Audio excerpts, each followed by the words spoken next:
And it's time for another basic beer review. And what have I got today? Well, we've got another beer from Home Bargains. It's a brewery that's all over Home Bargains at the moment. It's the old Love Lane Brewery. Now they've created some really decent beers, to be honest, especially at the kind of prices that they're selling them for.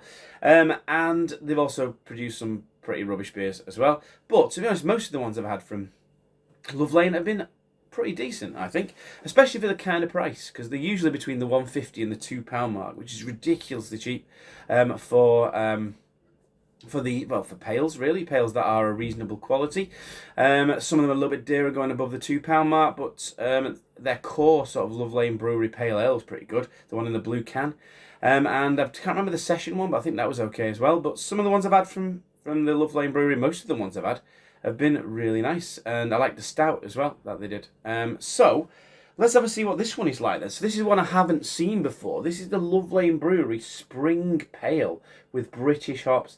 And I love that label there. I love it with the church in the background and the bridge and the swans. I think they're swans, and the Love Lane Brewery there as well on the left. It is a cracking label, this. If this beer's any good, I'm going to stick that label on my wall. I might stick it on my wall anyway. It is 4% ABV. And what I like about Love Lane is they tell you what hops are in it. So we've got Olicana and Ernest. And it tells me the nose and the palate, but I'm not going to read that. I'm going to try not to read that because I want to go in cold and see what I think. But yeah, it's got a cracking label. It's a special release, apparently. It is the Love Lane Brewery Spring Pale. So let's get it cracked open and I'm going to review it. So, been a while since I reviewed a pale for the channel, I think. So looking at it, it's quite clear. Actually, it's not as hazy as I thought it would be. I there's some haziness coming in now. It's still quite clear, actually. Let's fill it up. I know, I've got about there. So there we go. Let's put the can there. So we've got the Love Lane Brewery Spring Pale. A little bit left. I shouldn't have filled it up that much really because I want to smell it. But let's get a nose on it. So first of all, it's a little bit hazy, but it is quite clear. It does look quite thin. It doesn't look like a thick consistency. But we'll have to see what the taste is like. We'll have to see what the nose is like. Let's get a little bit of a nose on it. So I'm getting a bit of faint oranges, a bit of peach. Trying to think what else we're getting there. Quite a light nose, very fruity. A bit like a fruit salad almost. Yeah, it just smells fruity. Smells quite weak, I won't lie. Smells a bit like a fruit cordial. Smells like a tropical fruit cordial is the best way I could describe it. Anyway, yeah, so the nose is just really fruity based. There's not much else coming through apart from the fruit. Yeah, it's I think it's a little bit savoury, a little bit of savouriness in the background. But it's light and fruity, think sort of fruit cordial. And that's really that's basically what I'm getting at the moment in the nose. So let's go for the old taste. Cheers.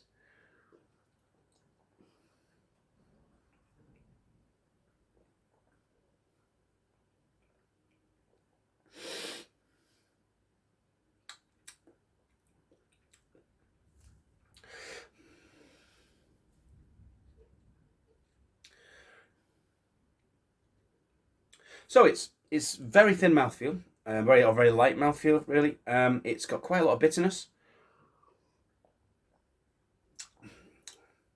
It's not so sweet on the palate. It's not a huge amount of flavour. There is quite a bit of that fruitiness, a little bit of that fruitiness there, but it's not overwhelmingly fruity.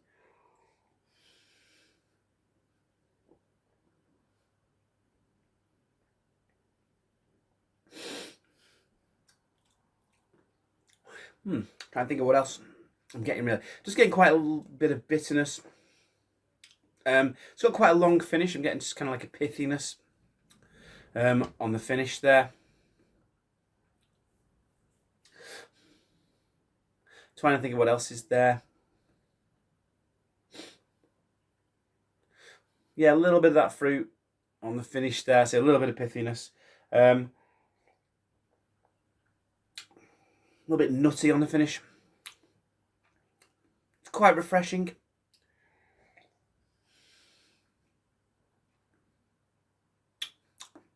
Yeah, it's not as good as a lot of their others. I don't think I would get it again. It's not knocking my socks off by any means. It's about £1.60 a can, so it's quite cheap. It's, you know, you get what you pay for to a certain extent, obviously.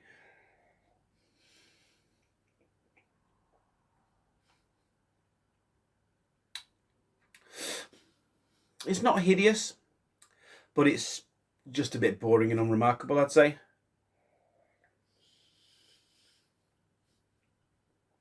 It's certainly not a beer I'd get again, even at that price. I might as well pay more for a decent beer. It's okay, but it's not particularly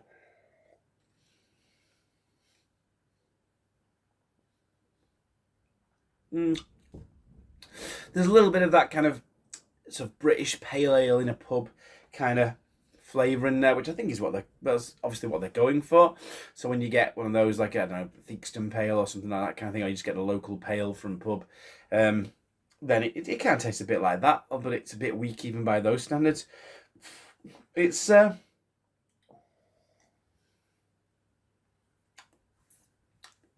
it's drinkable. It's drinkable. It's not atrocious, but I certainly won't be getting it again. So there you go. All done. Till next time, have a good one.